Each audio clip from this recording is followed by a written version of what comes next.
Apoio Senhor Braga Barbearia, a barbearia do Caruaru Shopping. Estamos de volta, o último bloco do Jornal da Cidade, a gente vai direto com ele. Mário Flávio, bom dia para você. Você já começa comentando sobre o bilhete único na região metropolitana, enfim saiu, é isso mesmo? Bom dia, Mário.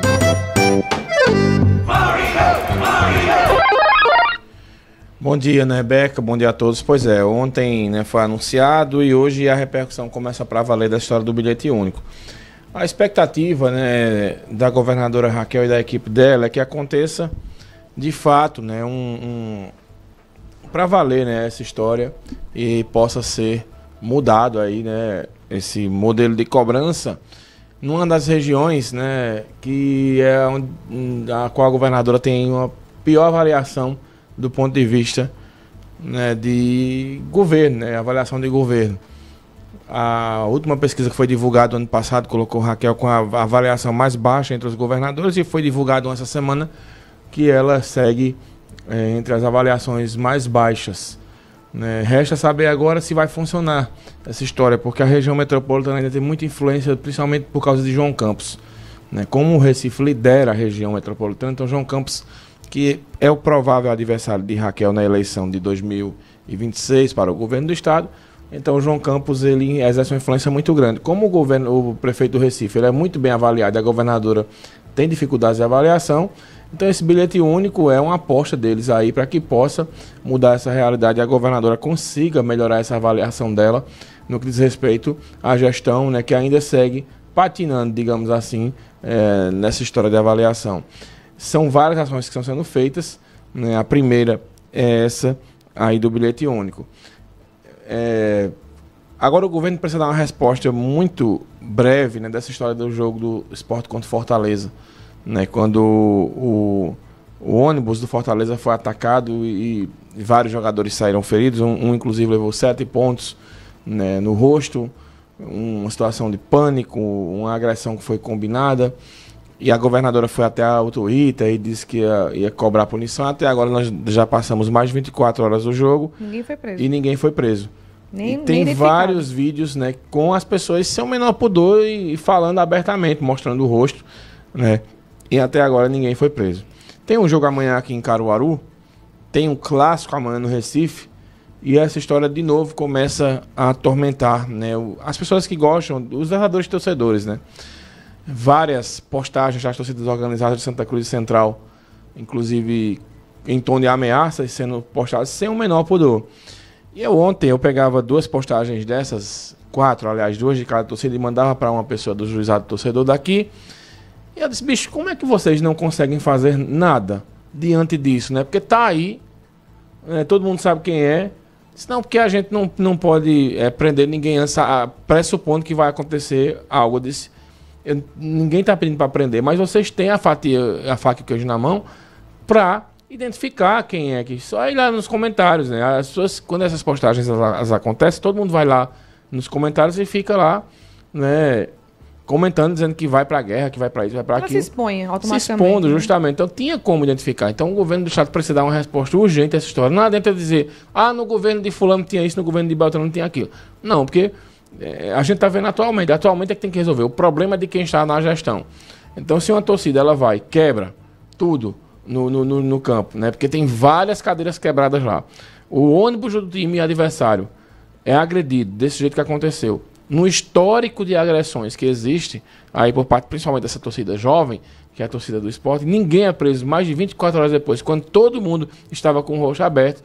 Então, a gente está a mercê e tudo da isso, sorte. Mário, mancha, né, a imagem de um governo que quer trazer total segurança para o Estado, né? Que é a pauta dela, né, na verdade. Então tem que mudar urgente essa política de segurança no que diz respeito ao futebol. Né? Não adianta vir com essa história de implantar torcida única, que também não resolve, que as brigas acontecem do mesmo jeito.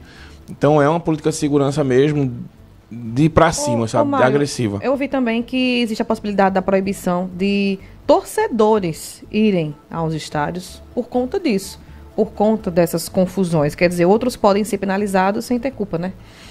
Justamente. Pode trazer ainda mais tumulto. Justamente, né? As pessoas que estão sendo penalizadas, repito, o clube pode ser penalizado, o STJD ontem pediu que o Sport jogue o resto da Copa do Nordeste todinho sem torcida. Então seria um prejuízo enorme, porque os jogos, por exemplo, o jogo do Sport dessa confusão aí, deu 25 mil torcedores. Então desses 25 mil, 100 talvez tenha, né, causado esse tumulto aí. Os outros 25 mil e tantos foram embora para casa quando termina o jogo. Só que o histórico de problemas, de brigas é muito grande. A gente enumerou aqui os problemas até no jogo sub-17, de garotos até 17 anos já teve briga com essa torcida aí. E simplesmente existem sócios. Na Rebeca, o ano passado teve uma festa aqui de uma torcida organizada que estava sendo realizada, e a outra torcida, ela foi lá no local da festa e foi um cacete danado, foi um quebra-quebra do nada.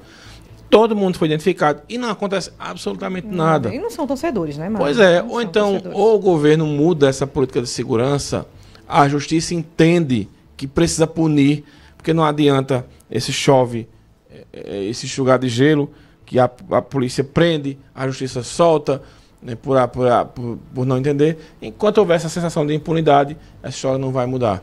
E vai ser mais um desafio amanhã com esses dois jogos grandes. Náutico e Sport, na região metropolitana, e Central e Santa Cruz aqui em Caruaru. Então são situações, né, que eu vi várias pessoas dizendo que não iriam mais para o jogo, né, e é ruim porque o Central precisa da renda para bancar as despesas, e o próprio Náutico amanhã com o Sport é um jogo que já tinha sido vendido, você vai citar aí, mais de 8 mil ingressos, né, para a partida, e amanhã deve bater a casa dos 15 mil ingressos. Então, lamentavelmente, né, essa situação tem que ser resolvida urgente, né, porque a violência cada vez está ganhando daquele cidadão de bem que vai pro jogo. Ô Mário, só voltando para o bilhete único rapidinho, me tira uma dúvida. O fato dela querer utilizar, né, desse mote do bilhete único que ela conseguiu, a governadora de Pernambuco, para a região metropolitana, mas diante do serviço que é oferecido no transporte público na região metropolitana, não cobriu, não? A pauta anunciada pela governadora? Porque eu vi muitos comentários em relação ao serviço e não a comemoração em relação a essa novidade. Ana Rebeca, eu confesso que eu não conheço o serviço de transporte na região metropolitana. Então, para dar uma opinião aqui, assim, sem conhecer, eu não me sinto totalmente favorável. À vontade, na verdade. Então, quem o usuário é que reclama, o usuário é que conhece, né?